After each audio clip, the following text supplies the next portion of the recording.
힘이 증가되고 그 증가된 힘이 가장 크게 걸리는 것이 하이라인 시스템이에요. 지형과 장애물을 넘는 구조의 후송이 필요할 때 쓰고요. 그 다음에 로프의 위험한 구조 시스템이라는 걸 우리가 일단 인식시켜줘요. 이게 재미로 할 수 있는 구조 시스템이 아니란 뜻이에요.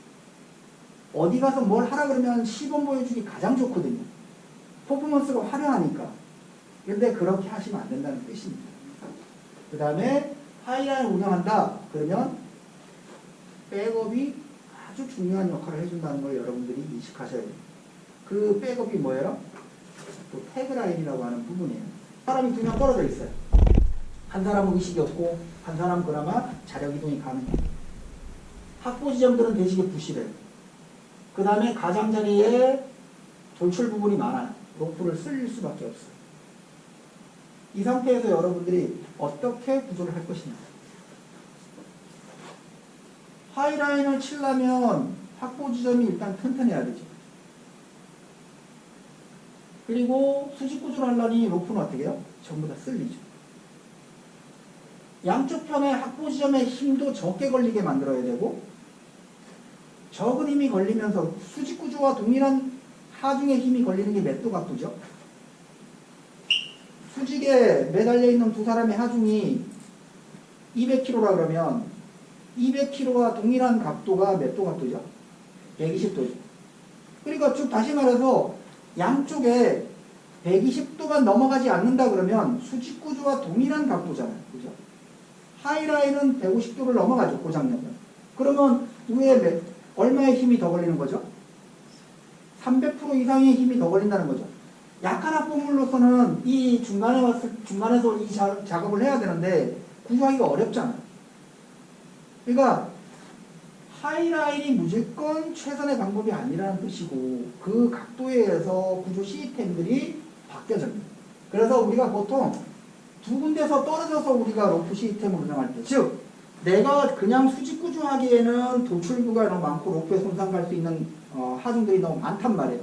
마찰에 의해서 힘이 더 걸리고 그 힘이 더 걸림으로 인해서 3K를 넘어가면서 로프가 가장 끊어질 수 있는 힘이 접근된단 말이에요. 그럴 때 그거를 갖다가 살짝 당겨서 그거를 이탈시킨 상태에서 올라가게끔 만들어주는 시스템들이 옵셋 구조 시스템이거든요. 그 옵셋 구조 시스템은 120도에서 사용하는 구조 시스템이에요. 수직 구조를 도와주는 시스템이라는 뜻이에요. 옵셋이라는 시스템을 통해서 별도의 시스템이 만들어진 게 아니라 수직 구조를 하는 데 있어서 도와주는 시스템이다. 그렇기 때문에 이 수직 구조의 각도를 넘어가지 않게끔 만든다. 90도에 이 수직에 걸리는 100%의 힘을 더 이상 늘어나지 않게끔 하게끔 하는 것이 바로 옵셋 구조 시스템입니다. 그리고 하이라인 중에서는 드루핑 하이라인이라는 거예요. 드로핑이 아니라. 잘못 써져요. 드루핑. 그 다음에 120도에서 150도 사이에서 하는 것이 바로 리브라인입니다. 그 다음에 150도까지가 150도에서 155도 정도에서 우리가 고장력 치고 좌우로 이동만 하는 시스템. 그래서 각도에 따라서 시스템이 운영된다. 옵셋 구조 시스템이 120도를 넘어가면 뭐가 되는 거죠? 하이라인이 되는 거예요. 그건 옵셋 구조 시스템이 아니에요. 그러니까 여러분들께서 그런 것들을 왜냐면 힘 때문에 그런 거예요. 힘이 증가되지 않은 상태에서 구조를 할 수 있는 시스템으로 운영이 돼야 된다는 뜻입니다. 그래서 이런 부분을 갖다가 여러분들이 먼저 좀 이해를 해주시고, 그 다음에 하이라인 구조 시스템은 중간 장력 하이라인과 높은 장력 하이라인을 일단 두 가지로 나눠지게 되는데요. 자, 이렇게 해서 하이라인의 대충적인 부분들을 좀 보셨고요. 자, 하이라인 위에서 우리가 이동하는 라인을 뭐라 그러죠? 트랙 라인이라고 그러잖아요. 자, 용어는 여러분들이 정하시면 돼요. 현재 가장 많이 쓰는 라인, 그런 이름을 그렇게 붙였기 때문에 저희 여러분들한테 이제 말씀을 드리는 거고요. 자, 트랙 라인을 한 줄 칠 수도 있고, 두 줄 칠 수도 있고, 많게는 네 줄까지도 칠 수 있고, 더 칠 수도 있어요. 네, 균등하게 우리가 도래 시스템을 통해서 당기게 되면, 동시에 줄을 우리가 당겨줄 수 있는 역할을 만들어주는 거죠. 물론, 실제 기계적 이점이 틀리기 때문에 똑같이 일직선으로 오진 않지만, 근데 여기도 각도의 영향을 좀 받아요. 각도의 영향을 받아서 하는 이유가 뭐죠? 힘 때문에 그렇습니다. 힘이 많이 걸리기 때문에 쉽게 말하면 이중 작업 중에서 우리가 이중화해서 백업과 보강이라고 했잖아요. 그럼 뭐예요?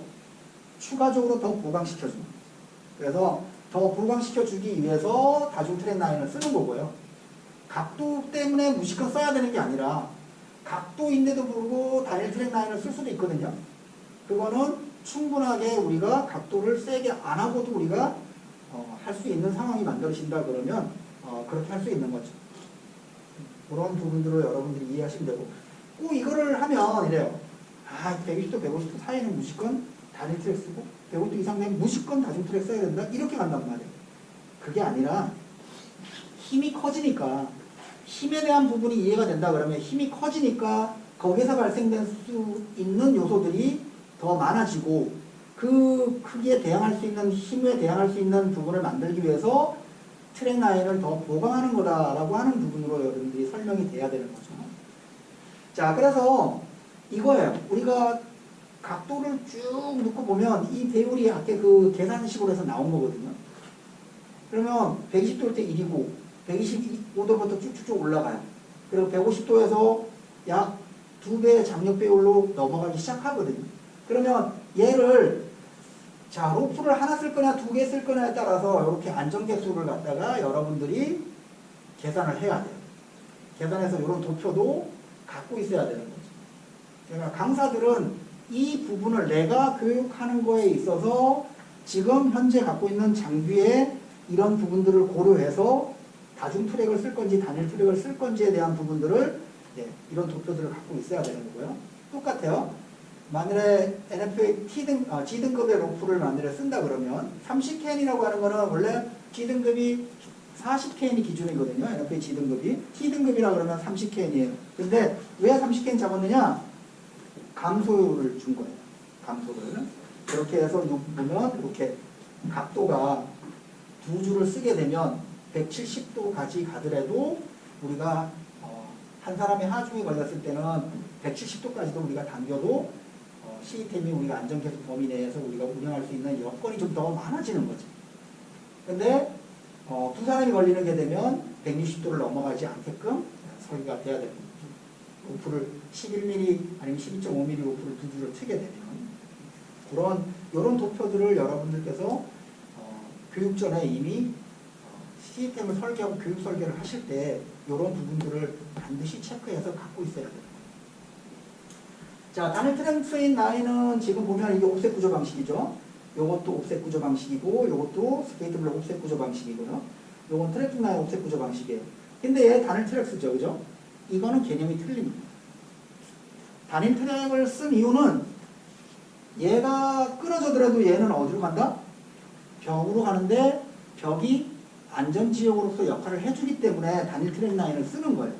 장력과 힘과 상관없이. 근데 얘가 각도가 120도를 벗어난다? 그럼 어떻게 힘이 커지니까 반드시 뭐 가야 돼? 반대쪽으로. 태그 라인이 가져야 돼. 그래 하이라인이 돼버리는 거죠. 이 부분을 정확하게 이해를 해야 돼. 옵셋 구조 방식과 하이라인 구조 방식의 차이점에 대한 부분, 각도에 의한 힘이 증가돼서 발생되는 부분, 이런 부분들을 정확하게 해야 옵셋이 뭔지 하이라인이 뭔지를 갖다가 정확하게 피드백 해줄 수가 있어요. 자, 단일 트랙 라인 쓰는 거, 노르웨이식 리브 라인도 마찬가지. 양쪽에 태그 라인, 그 다음에 다중 트랙 라인. 가장 많이 쓰는 4줄짜리를 이렇게 하나, 둘, 셋, 4줄을 당길 때 이렇게 시스템들을 운영해서 해본 사례가 있습니다. 자, 그리고 다중 트랙 라인을 반드시 써야 되는 상황이 있어요. 자, 태그 라인이 백업 라인이죠. 근데 트랙 라인이 딱 예를 들어서 끊어졌어요. 태그 라인이 딱 잡아줘요. 그죠? 그러면 끊어지는 순간 바로 딱 잡아주나요? 얼만큼 떨어져야 되는 거죠? 얼만큼 떨어져요? 기본 20%가 떨어져요. 그러니까 뭐냐면 트랙 라인이 끊어졌을 때 100%라는 전제하에 80%가 되는 거죠. 20%는 무조건 떨어진다고 보는 거예요. 그 사람의 능력과 상관없이 떨어진다. 그래서 구조대원이 있는 이 발치에서 바닥까지 5분의 1 이상의 높이가 남아있지 않는다 그러면 트랙 라인이 문제가 생기면 어떻게 된다? 바닥으로 떨어지죠. 예를 들어서 얘가 5m예요.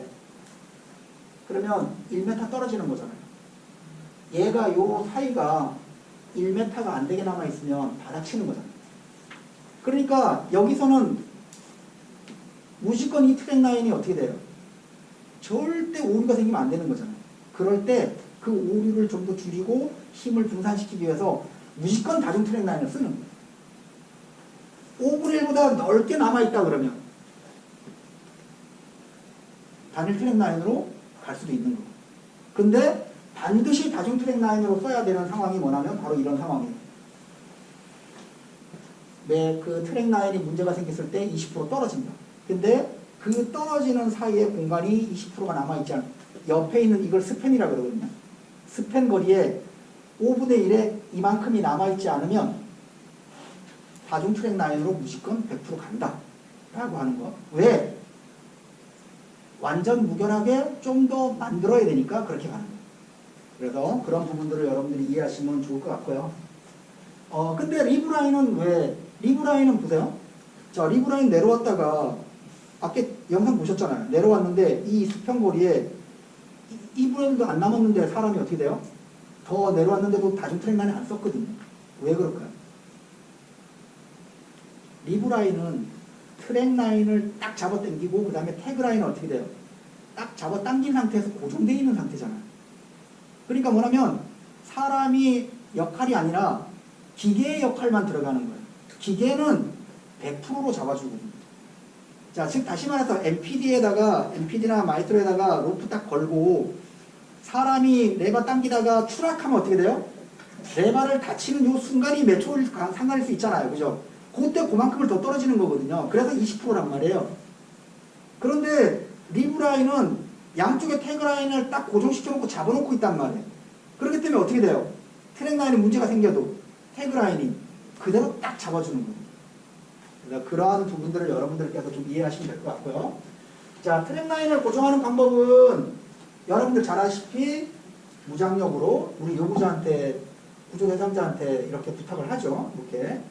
요 위의 방법은 이렇게 매듭해서 하는 부분이 있는데 이거는 구조 대상자한테 요청할 수가 없는 방법이죠. 그죠? 요거는 우리가 건너가야지만 할 수 있는 방법인 거죠. 그죠? 그 다음에 또 하나 방법, 바로 요거죠. 쉽게 말하면 큰 기둥 하나에다 감으면 되는데 큰 기둥이 없어요. 그럴 때 다중으로 잡아서 쿠테나에다가 연결시켜서 우리가 딱 잡아주는 거예요. 그 상태를 만들어줄 수가 있는 거고. 또 하나, 프루직 3개로 잡는 거. 이것도 하나의 지점이 없기 때문에 다중으로 잡아온 다음에 어떻게 해요? 하나의 지점을 만들어서 거기다가 프루직으로 가는 거죠. 감는 거는 선택사항이 없죠. 감아주세요 하면 이 사람은 어떻게 해야 돼요? 감을 수 있는 나무 쪽으로 가야 되잖아요. 그 나무, 감을 수 없는 나무가 없는데도 불구하고 감아주세요 하면 이 사람은 감을 수가 없는 거잖아요. 그죠? 그래서 이것들은 다 구조대원이 건너가야지만 가능하고, 요즘은 다, 저도 최근에 우리 구조대원들하고 그 계곡 고립돼 있는 사람 구조를 했는데 요즘은 뭐 알아서들 그냥 이제 다 금융구조를 다 교육을 받았으니까 건너가는 것부터 시작을 하더라고요. 그래서 구조대원이 건너가 있는 상태에서부터 이제는 거의 다 시작을 해요. 중간에 왔을 때 각 지점에 걸리는 하중이 가장 크다는 거예요. 네, 요거를 일단 기본으로 잘 아셔야 되고요. 자, 그 영상들을 대충 보시면 이게 외국에 떠져 있는 영상들을 여러분들 슬랙라인 하시는 분들 영상을 보시면 거의 다가 중간에 왔을 때 이런 현상들이 거의 대부분 발생돼요.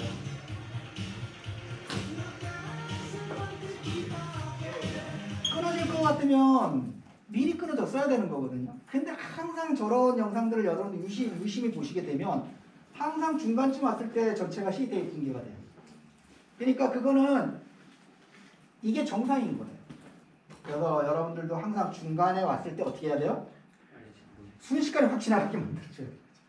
네, 그래서 로프 구조 시스템은 기술이 아니라 운영이 중요하다는 게 그래서 하는 거죠. 기술은 그냥 한 일주일 동안 이론 교육으로도 기술, 유튜브로도 기술 배울 수 있어요. 근데 거기서 해주지 못하는 것들이 바로 운영이거든요. 운영이라고 하는 부분은 실제로 해봐야지만 알 수 있는 부분이기 때문에 그래요.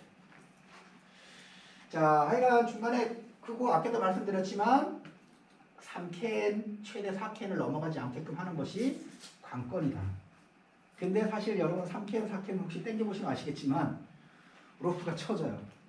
이거 갖고 어떻게 구조를 해? 이런 형태가 나와요. 근데 물론 이제 더 당길 수는 있지만 여러분들 한번 당기고 장력 측정기로 한번 걸어보셨어요?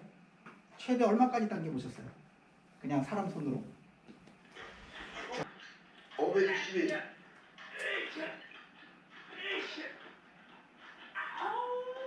510까지 갔어요. 600, 700, 740. 보통 옛날 방식으로 우리가 당겨보면요 700kg, 800kg까지 당겨요. 그러니까 우리가 원하는 장력을 얻기 위해서. 그러면은 700kg면은 우리가 엄청나게 세게 당기는 거죠. 우리가 3Kn, 4Kn 넘어가면 저기서 뭔가 날카로운 거 하나만 딱 건드렸다.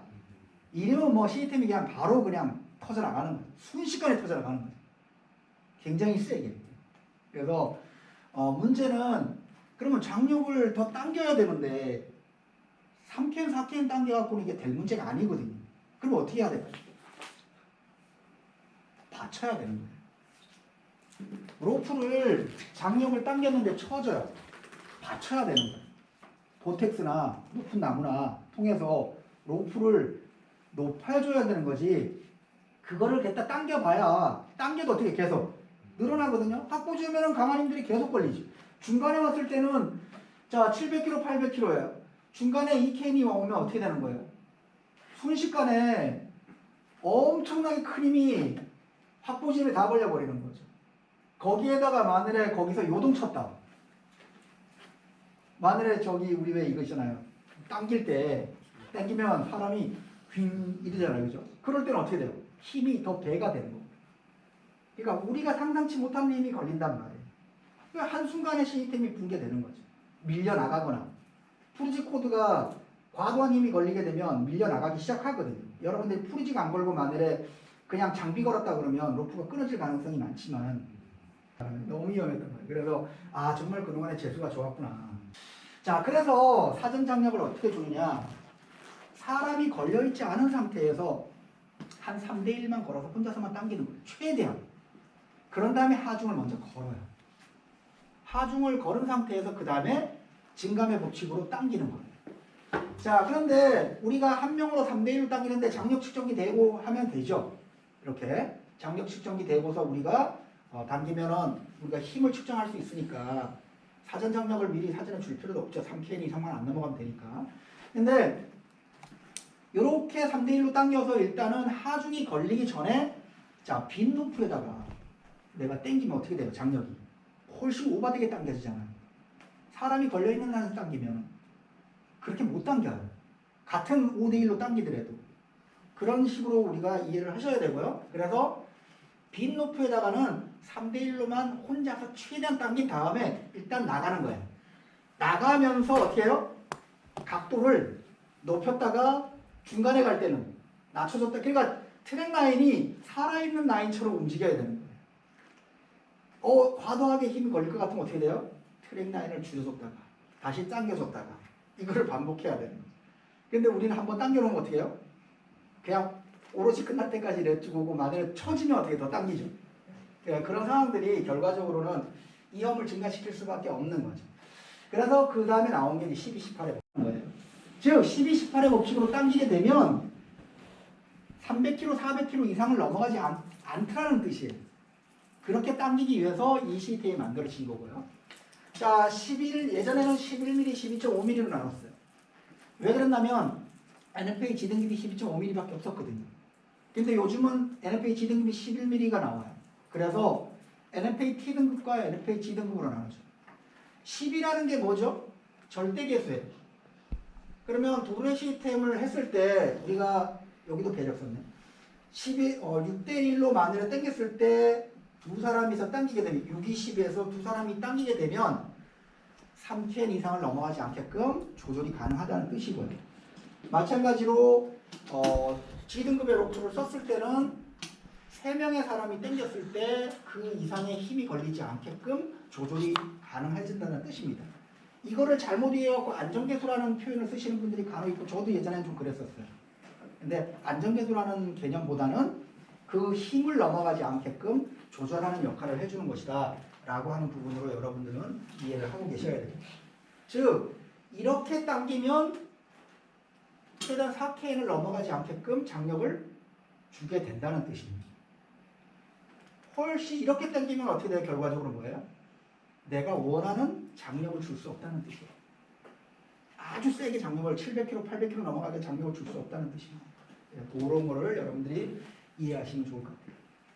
자, 장력 주는 방법은 로프에다가 직접 연결시켜서 우리가 단일 트랙 라인의 경우에는 그냥 도배 시스템으로 당기면 되고요. 처음에 3대1로 당겼다가 그 다음에 배율을 높여서 추가적으로 증감을 해주면 되고요. 별도의 라인으로 균등 배력, 그러니까 균등 시스템으로 우리가 만약에 한다 그러면 별도의 라인에다가 이중 프루직으로 걸죠. 그죠? 왜 이중 프루직 걸죠? 자, 도래 시스템 여기도 이중 걸고, 그 다음에 일반 도래 시스템에서는 프루직 하나만 걸잖아요. 일반적으로 도래 시스템 할 때 프루직 2개씩 거시나요? 안 걸죠. 강한 장력이 필요한 시스템에는 다 전부 다 2개를 걸어요. 왜 2개를 걸죠? 그러니까 프루직을 2개 거는 이유가 있을 거 아니에요. 하나가 걸게 되면 하나에서 빠져나가는 힘, 얼마 정도의 힘이 걸리게 되면 프루직에서 쓱 빠져나가죠. 네, 뭐한 800개 정도 나가요. 그러면 7, 800에서 만약에 빠져나간다 치면, 자, 한번 빠져나가면 그 다음에 힘은 약화됐겠죠. 그 상태에서 얘는 더 적은 힘으로 잡아주는 거죠. 그러니까 지금 다시 말해서 700km, 800km 빠져나갔어요. 빠져나간 다음에 빠져나가기 시작하면 힘이 어떻게 줄어들잖아요. 제한이 됐잖아요. 그 상태에서 프루직이 그 다음 역할을 해주는 거기 때문에 더 적은 힘으로도 잡아줄 수 있는 거예요. 그래서 이 2개는 서로가 백업 역할을 해주는 거예요. 2개의 힘을 합치는 게 아니라 얘가 먼저 잡든 얘가 먼저 잡든 서로 백업 역할을 해주는 거예요. 그러면 결과적으로 먼저 하나가 딱 잡아주고 그 다음에 그 힘이 오버되면서 쓱 빠져나가면서 두 번째가 이제 그 역할을 또 해주는 거거든요. 그렇기 때문에 서로가 백업의 역할. 그래서 강한 힘이 걸리는 로프에다가 밀려가는 기능을 만들 때 바로 요 기능들을 추가하는 거죠. 근데 일반 도래 시스템에다가는 필요가 없는 거죠. 장력이 세게 받지 않는 이상은. 왜? 당겨놓은 다음에 잡아놓으면은 결과적으로 도래가 잡고 있는 게 아니잖아요. 프루직이 잡고 있는 거란 말이에요. 그래서 프루직이 잡고 있는 거기 때문에 카라비나에다 끼울 때도 도르래 안쪽에다가 가장 큰 힘이 받는 그 긴축 있죠. 거기에다가 프루직 코드를 거기다가 얹는 이유가 그래서 먼저 프루직 코드를 카라비나에다 연결하고 그 다음에 도르래를 카라비나에다 끼우는 거예요. 최종적으로 이 프루직이 최종적으로 힘을 받기 때문에 그래요. 그래서 그런 부분들만 여러분 좀 아시면 되고, 다중 트랙 라인은 당연히 2줄을 동시에 당겨야 되니까 하나의 시스템으로 2줄을 동시에 당길 수밖에 없는 거죠. 만일에 얘를 따로따로 이런 식으로 당기게 되면 균등한 장력을 줄 수가 없잖아요. 그래서 균등한 장력을 주기 위해서 이렇게 시스템을 쓰는 거다라고만 여러분들께서 이해하시면 될 것 같고요. 마찬가지 3줄을 당기든 4줄을 당기든 이런 식으로 해서 당기면 됩니다. 그래서 3줄 당길 때는 2줄하고 한 줄만 걸면 되거든요. 똑같아요. 3줄 가는 경우는 웬만한 거리에서는 잘 하지 않는데 간혹가다 이벤트로 할 때 이제 많이들 써요. 하이라인 최대 거리, 수평거리는 얼마 정도 가장 적절하죠?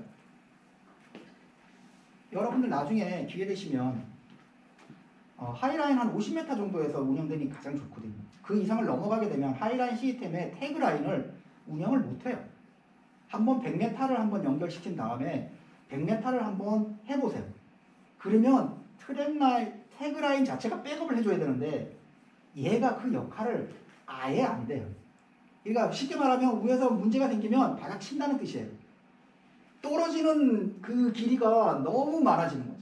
100m의 5분의 1의 이 수직거리만큼의 높이가 있어야 되는데 완전한 협곡 아니고서는 사실 힘들어요. 우리나라는 그런 데도 없고. 예, 그래서 트랙라인 우리가 하이라인 칠 때 50m를 넘어가는 강폭이다. 그러면 그거는 이제 하이라인을 넘어가는 거예요. 그건 뭐가 돼야 되냐면 근유구조가 돼야 되는 거예요. 물에다가 줄 띄워놓고 우리가 앵글 잡아서 건너게끔 만들어줘야 되는 거지. 그걸 하이라인 치겠다고 하이라인을 쳐버리면 그냥 요행이 되는 거죠. 그냥 밑에 태그라인도 필요 없어요. 그냥 그 줄 타고 그냥 이동하는 것밖에 안 돼. 그럴 바에는 물에 띄워놓고 구명조끼 펴갖고 그냥 앵글 잡아서 물의 힘에 의해서 넘어오게 만드는 게 훨씬 더 안전하죠.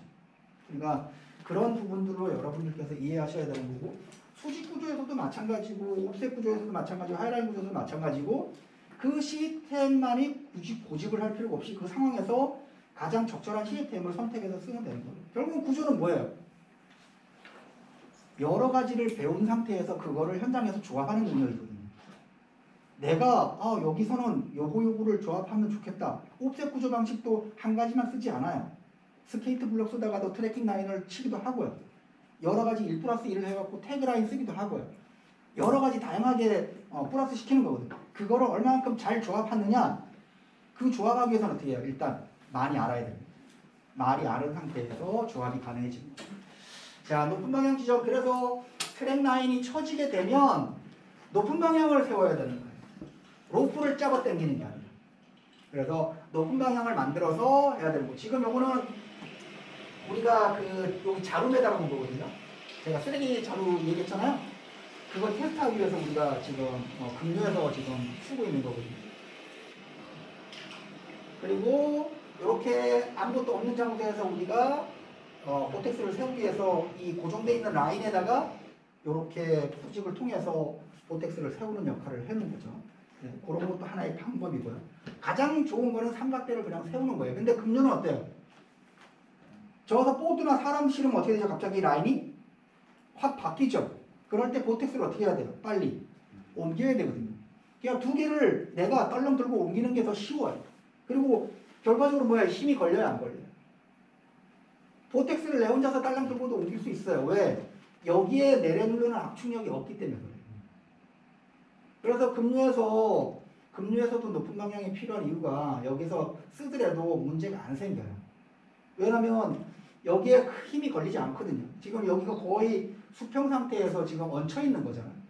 방향만 높여주는 거거든요.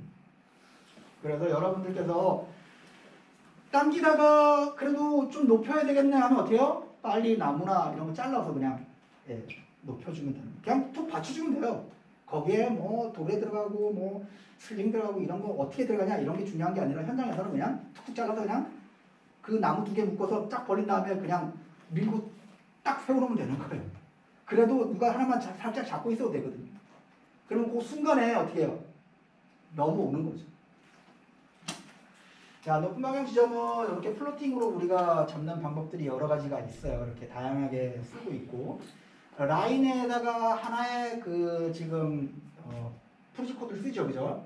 두 개를 쓰지 않는 이유가 뭘까요? 두 개를 한 번에 감아버리면 편하잖아요. 근데 왜 한 줄씩 감을까요? 만일에 두 개를 하나로 감았다가 둘 중에 하나가 하중이 빠지잖아요. 프로젝트는 그냥 밀려버립니다. 그래서 될 수 있으면 두 개를 잘 안 잡아요. 스페너 지점에서는 바스켓으로 내가 일자로 당기니까 그걸 옆으로 가는 게 아니잖아요. 그런 상황에서 이렇게 쓰고 있다는 걸 여러분들이 좀 이해해 주시면 될까요? 자, 태그라인은 결과적으로 이거죠. 이 부분이 지금 태그라인이고 좌우로 이동하는 기능에 뭔 기능까지 있어야 돼요? 얘가 문제가 됐을 때 바닥으로 떨어지지 않게 딱 잡아주는 역할도 있어요. 근데 지금까지 우리는 어떻게 했어요? 여기다 매듭해갖고 턱턱턱턱 걸었잖아요. 매듭하고 거는 순간 뭐예요? 그 역할이 좌우로 이동하는 기능은 되지만 추락을 했을 때 팽팽하게 딱 잡아주는 역할이 안 만들어지는 거죠. 그래서 여러분들께서 지금 요즘은 이제 거의 다 그렇게 매듭을 하지 않고서 쓰시는 분들이 이제 많아진 거고요. 지금 요거 영상 한번 볼게요. 지금 요거 같은 경우는 지금 사람이 빠져있는 상태에서 태그라인을 운영하는 거고요. 즉 기계의 힘으로만, 기계의 능력으로만 봤을 때 바닥 안 떨어지죠. 그죠? 사람이 여기에 포함이 안 돼 있어요. 그리고 바닥으로 안 떨어져요. 자, 사람이 포함되면 어떻게 되는지 볼게요. 똑같은 조건 하에서 추락이라는 표현과 동시에 기계는 어떻게 바로 반응하죠. 근데 얘는 추락하는 순간 추락 소리 듣고서 놓는 이 과정에서 얼마가 걸리나에 따라 사람의 능력에 따라서 바닥으로 떨어지는 게 틀려지는 거죠. 그러니까 결과적으로 지금 여기서 보시면 바닥으로 떨어진 거예요. 그래서 결과적으로 뭐냐? 하이라인에서 태그라인은 무조건 중요하고요. 그거를 갖다가 떨어지지 얼만큼 더 떨어뜨리냐 안 떨어뜨리냐는 운영하는 사람의 차이에서 엄청난 차이가 있어요. 엄청난 집중력이 필요한 거죠. 잠시 딴 생각하는 순간 어떻게 해요? 그냥 바닥으로 치는 거예요. 뭐 이런 부분들 좀 이해하시면 되고요. 자, 리브라인은 지금 보시게 되면 태그라인까지 연결되어 있고요. 그 다음에 다시 리브라인이 이렇게 연결되죠. 여기서 문제점이 뭘까요? 잉글리시 리브라인에서 리브라인에 뭐가 없어요 지금? 얘는 얘가 백업 해주니까 문제가 생기더라도 얘가 잡아주는 역할을 해주죠. 리브라인이 문제가 생기면 리브라인을 잡아줄 수 있는 게 없잖아요. 그럼 어떻게 돼야 돼요? 요렇게 리브라인을 잡을 수 있는 아샵을 집어넣든가 아니면 이것도 저것도 싫으면 어떻게 해요? 리브라인을 두 줄 써야 돼요. 여기서 백업줄을 또 써줘야 되는 거죠. 그래서 이게 바로 잉글리시 리브라인에 여러분들이 선택해서 써야 되는 부분들이고요. 자, 리브라인에 이렇게 장비를 중간에 넣는 경우가 있어요. 이것도 나쁜 방법은 아니에요. 근데 이거를 반드시 운영을 해보고 넣어야 돼요. 왜? 태그라인을 당기면요, 얘가 자동으로 쭉 당겨 올라가요. 여기서 당겨 올라오면 걔도 얘를 위로 올려요. 그러니까 구조대원이 이 손잡이를 잡고 제끼고 있어야 되는 거예요. 도르래의 역할로 만들려면. 이게 안 잡히면 어떻게 되는 거예요? 시스템이 멈춰버리는 거죠. 이게 어디서 나왔냐면 이게 비상 시스템이거든요. 로프 구조에서 더블 로프 시스템 쓰던 팀들이 로프가 한 줄이 끊어졌을 때 비상 상황에서 이렇게 해서 구조를 자기가 스스로 탈출하거나 구조를 해요. 로프 한 동 갖고 그냥. 우리가 보통 싱글 테크닉에서 균형추라는 얘기를 많이 쓰는데 균형추라고 하는 시스템의 유사한 방법을 쓰고 있는 겁니다. 그래서 지금 보시게 되면 지금 그렇게 시스템을 연결해서 쓰고 있는 걸 잠깐 보여드릴게요. 지금 여기에 클러치 달려있죠, 그죠? 그 상태에서 지금 일단 리브라인만 끌어올리고 있는 거예요. 그 상태에서 태그라인 운영하게 되면 태그라인을 당기잖아요? 그러면 얘는 계속 올라가요. 제껴주지 않는 이상은. 그 자리에 멈춰있질 않아요. 그래서 이거는 반드시 여러분들께서 해보시고 하셔야 되고 비상 상황에서 쓰는 방식을 여기에다가 적용시킨 거예요. 그래서 지금 보시게 되면 달라붙죠. 달라붙은 상태에서 이쪽으로 당기면 얘가 가만히 있는 게 아니에요. 그래서 구조대원이 마늘에 들 것이면 어떻게 돼요? 들 것이면 손 들 것이 위로 가야 되잖아요. 잡아줘요. 잘못하면 안 잡아줘요. 그럼 어떻게 하면 들 것이 올라타야 되는 상황이 발생되는 거죠. 그러니까 절대 이런 상황을 만들면 안 되는 거죠. 그러니까 이거는 그 상황을 잘 아는 사람이 이런 시스템을 아는 사람이 저거를 싹 쓰는 거지 아무것도 모르는 사람이 저기 도로래처럼 되겠다 싶어서 쓰면 시스템이 중간에 멈춰서 올싹살싹도 못하는 상황을 만들어버린다는 거지. 자, 노르웨식 리브라인 보시게 되면 자, 여기 보면 자, 트랙 라인이 있고요. 태그 라인이 있어요. 근데 여기 왜 태그 라인 두 개 썼을까요?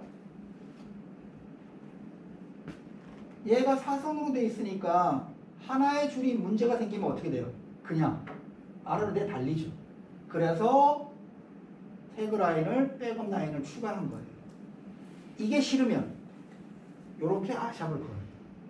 요런 거 많이 보셨을 거예요. 태그 라인이 두 개를 쓰는 게 싫다. 그러면 그 백업 라인 대신 뭐 했어요? 아샵 같은 걸 쓰는 거예요. 그래서 그냥 자기 알아서 따라오다가 문제가 생기면 딱 잡아줄 수 있게. 얘가 문제가 됐을 경우에. 트랙 라인이 문제가 됐을 때는 얘 양쪽에서 얘가 잡아주는 거고요. 그 다음에 리브 라인 없죠, 그죠? 마찬가지 아샵 들어가든가 그것도 싫으면 어떻게 해요? 두 줄 들어가요. 그런 게 있고. 자, 하이라인 시스템 운영에 있어서 일단 상황 판단이 굉장히 중요하죠. 구조대원이 건너갈 건지 요구자 도움받을 건지 이런 상황 판단을 잘 해야 되고 그 상황 판단은 여러 가지의 고려 사항들이 있어요. 옛날에는 오로지 구조 대상자한테 우리가 로프 감아주세요만 했단 말이에요. 이제는 급류구조를 배우니까 이제는 건너가기 시작하는 거죠. 근데 이제 건너가기 시작하니까 그 다음에 문제가 뭐냐면 아예 장비를 갖고 건너가려고 그래요. 이거 안전벨트 매고 드로라인 하나 갈배우니까 그거 하나 갖고 가려고 그런단 말이에요. 그러다 걸리면 죽는 거잖아요. 그러니까 급류구조로 건너갈 때는 완전하게 급류구조로만 건너가야 되는 거죠. 그다음에 위험지역 건너가는 거 구조대원이 직접 도와가는 게 저는 가장 첫 번째 선택이라고 봐요. 그래서 이 급류도 할 때는 구조대원은 이 급류에 대한 전문 지식을 반드시 갖추고 장비 갖춰야 되겠죠. 그 다음에 구조 대상자 도움받아서 건너갈 수도 있는 거고요. 자, 구조대원 이염지역 건너가는 거 잘해야죠. 그죠? 상류지역으로 조금 더 올라가면, 그래서 지금 보시게 되면 이렇게 건너간 다음에 어떻게 해요? 그 다음에 로프 좀 쏘고 그 다음에 시작하는 거죠. 그 다음에 구조대상자 도움을 받게 되면 문제는 뭐예요? 시스템이 완성되지 않은 상태에서 첫 번째 구조대원이 이염을 무릅쓰고 건너가야 됩니다. 이거죠. 그래서 보시게 되면, 자, 트랙 라인을 보낼 때 일단 드로라인 넘기고 그 다음에 다중 트랙 라인을 할 때 중요한 건 뭐냐면 두 줄이 동시에 갈 때 로프를 잘못 감게 되고 우리가 여기서 잘못하게 되면 로프가 꼬여버려요. 그래서 꼬이지 않게끔 하려고 이렇게 스위벨을 걸고서 보내는 경우도 있거든요. 이것들은 좀 참조하시고요. 자, 드로라인 던졌죠. 드로라인 던진 다음에 8mm 다시 약간 8mm짜리 슬링을 하나 코드를 더 보내요. 그런 다음에 로프 두 개를 보내죠. 그런 다음에 감게 만들어요. 그래서 요건 하나의 방법이니까 그 상황에 맞춰서 거리가 짧다 그러면 가는 드로라인으로 넘겨줄 수 있지만 강폭이 20-30m가 넘게 되면 사실 그 가는 라인으로 넘기기가 쉽지가 않거든요. 우리는 괜찮은데 저쪽에서 못 당길 수도 있어요. 그래서 그럼 그 다음에 구조대상자 우리가 도움받아서 트랙 라인을 우리가 던져줬다면, 자, 요거는 요구자한테 감아달라 그러고요. 그 다음에 구조대원이 어떻게 해요? 여기다 걸고서 건너가죠. 그죠? 그럼 뭐예요? 백업이 없는 상태에서 건너가는 거와 동일하죠. 그죠? 그리고 구조대원이 문제가 생겼을 때 이쪽으로 빨리 이동시켜야 되는데 만일에 등간기에 내가 연결시켜버리면 갑작스럽게 그걸 못 풀어요. 사람이. 자, 이거죠. 옛날에 우리가 했던, 제가 지금 처음에 초창기 때 우리가 이 하이라인 시스템을 보급하려고 요 방법을 먼저 쓰고 그 다음에 이제 도하는 방법을 썼어요. 예, 이 상태가 되면 결과적으로 이쪽에 백업이 없는 상태에서 건너가는 거죠. 만일에 드로라인이 있는데 태그라인을 연결시켜서 여기에 사람만 있는 거죠. 구조 대상자만. 얘가 당겨주면 돼. 구조대원이 이 줄에다가 장비 걸고서 내가 건너가는 게 아니고 이 줄로 연결된 상태에서 건네주면 더 조금이라도 더 안전하게 빨리 건너갈 수 있죠. 드로라인이 던져져 있고 드로라인에 트랙라인이 걸렸잖아요. 그러면 그 드로라인을 한 번 더 연결해서 줄 하나를 더 주면 되는 거거든요. 그러면 가장 안전하게, 그나마 조금 더, 요거보다는 조금 더 안전하게 건너갈 수 있는 거죠. 구조대원이 힘에 부치지 않게끔. 또 하나 이거죠. 로프 중간을 주고 이쪽에다가 연결시킨 다음에 마찰이 생기든 말든 구조대원 넘어갈 때 양쪽 다 백을 봐주는 거죠. 요구자가 이것만 해줄 수 있다 그러면. 그러니까 로프 중간을 주는 거죠. 쉽게 말하면. 예, 그 상태에서 슬링 하나 건네주고 슬링에다 카라빈 하나 도르래 하나 끼운 다음에 그 슬링 감은 다음에요. 그거 도르래 거다 끼우만 주세요. 그러면 그대로 돌려온 상태가 되는 거죠. 그럼 일단은 요거보다는 그래도 조금 더 안전하게 우리가 백업 받으면서 넘어갈 수가 있게 되는 거죠. 얘가 확실하지 않잖아요. 구조 대상자한테 맡기게 되면. 자, 구조 대원이 그 이염지역에 도착해 있는 상태라 그러면, 자, 태그라인까지 연결하고 완벽한 상태로 넘어갈 수가 있죠. 그죠? 가장 최상의 모델인 거죠. 우리한테서. 왜냐하면 가장 큰 힘이 걸리고 가장 위험한 시스템에 이쪽에다 어떻게 했는지도 모르는 상태에서 구조대원이 깜깜이로 넘어가야 된단 말이에요. 그 깜깜이로 넘어갈 때 우리가 안전의 리스크를 낮추기 위해서는 다양한 방법들을 강구할 수 있지만 그 중에서 가장 좋은 거는 구조대원이 건너가는 거다라고 이해하시면 좋을 것 같아요. 그리고 밑에 있는 태그라인이 중요하다는 거 여러분들한테 말씀을 드렸고, 그 태그라인이 매듭돼서 걸리는 게 아니라 그냥 로프에 연결되어 있는 상태에서 걸리게끔 이런 식으로 지금 지나가면서 로프의 처짐을 방지하기 위해서 걸려있는 상태가 만들어집니다. 이거를 뭐 행거라 그러기도 하고 뭐 다양한 용어들을 씁니다. 어쨌거나 이런 부분들로 이루어지면 로프의 처짐을 좀 방지할 수가 있게 되겠죠. 지금 이렇게 로프가 축축 처지는데도 불구하고 얘가 그 역할을 방지를 해주고 있는 거죠. 자, 로프 해소할 때는 로프 해소할 때도 안전하게끔 해소돼야 돼요. 리스크를 줄여야 된단 말이에요. 즉 마지막 구조대원이 넘어올 때도 확보가 돼 있는 상태에서 넘어와야 된다는 뜻이에요. 자, 트랙 라인 통과시켜서 이쪽에다가 연결하면 되고요. 그 다음에 태그 라인 똑같아요. 태그 라인은 내가 여기서 로프를 주섬주섬 담은 다음에 메고 아샵 하나 걸어서 쭉쭉 빠지면서 오면 되는 거예요. 만일에 트랙 라인 문제가 생기면 어떻게 돼요? 양쪽으로 다 걸려있는 상태가 만들어지는 거죠. 그죠? 최소한 바닥으로 떨어지지는 않죠. 그 상태에서 움직이면 되는 거죠. 그래서 그런 부분들, 이렇게 지금 하는 것들이 전부 다 뭐냐면 지금 마지막으로 구조대원이 로프를 그럼 버리는 건 뭐예요? 그 학부물에 걸려있는 슬링이나 카라비나 정도, 그 다음에 만약에 더 비싼 거 버린다 그러면 도로에까지 버리고 올 수 있는 거죠. 그래서 그 정도만 버리고 넘어오고 나중에 해소하러 가면 되니까 예, 그런 상태를 만들어주는 거죠. 지금 이게 다 지금 그 상태를 만들어주고 있는 거예요. 이렇게. 그래서 우리가 지금 그 로프 해소하는 방법이 여러 가지가 있는데 무조건 서로가 양쪽에 다 백업을 받은 상태에서 건너오고 건너가는 거를 일단 기본 목적으로 합니다. 그래서 그만큼 리스크를 많이 줄여서 넘어올 수 있게끔 하는 거예요.